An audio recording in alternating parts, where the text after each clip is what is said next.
G'day guys, Willard here from Econ Bond for another market update for the month of September.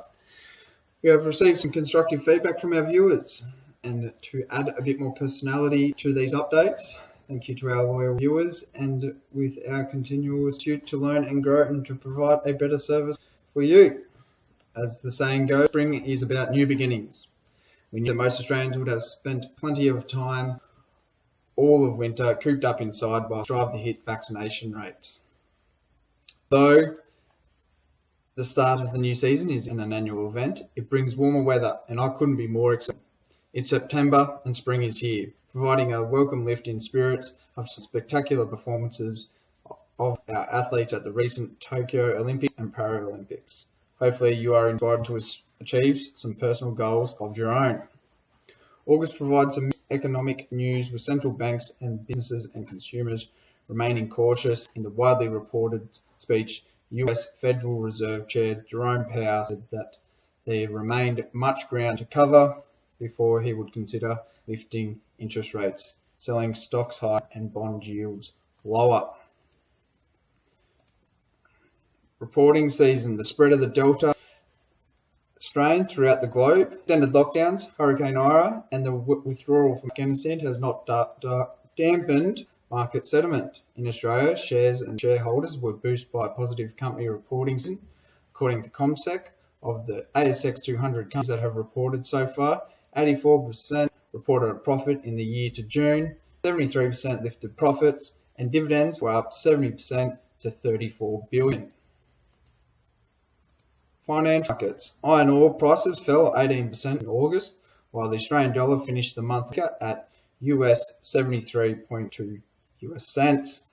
ASX 200 was up 0.67 for the month.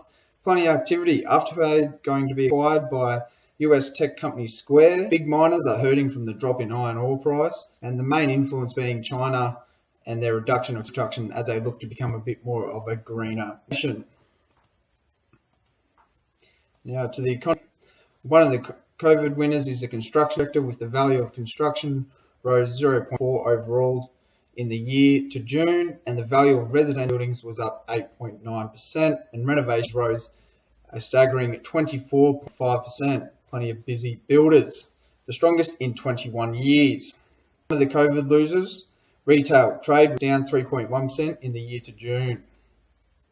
While the unemployment fell from 4.9 to 4.6 in July, full-time jobs and hours worked were lower due to the impact of lockdowns. The Westpac and Melbourne Institute Index of Consumer Sentiment fell 4.4% in August. The NAB Business Confidence Index fell 18.5 points in July.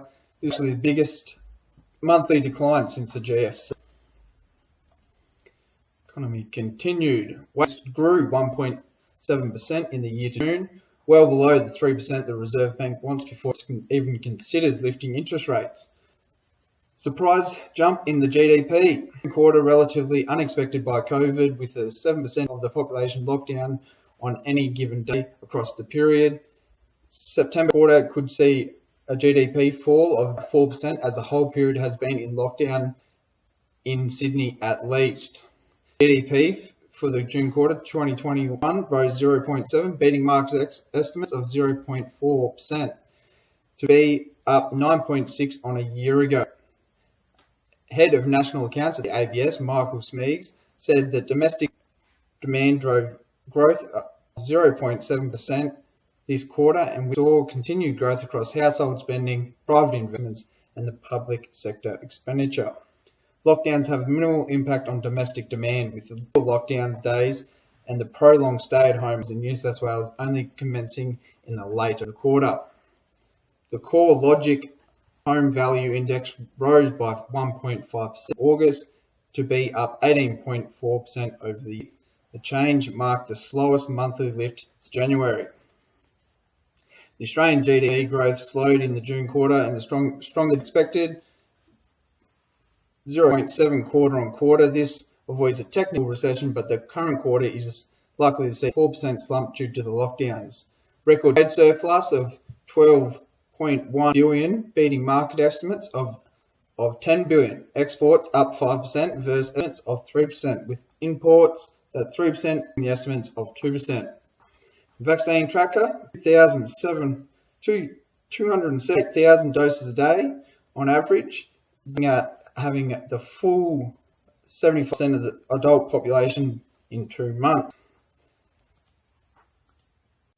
In the Kofkin bond model growth portfolio has seen a gain of 1.1%. And that's it. Thank you for tuning in, and looking forward to speaking to you soon.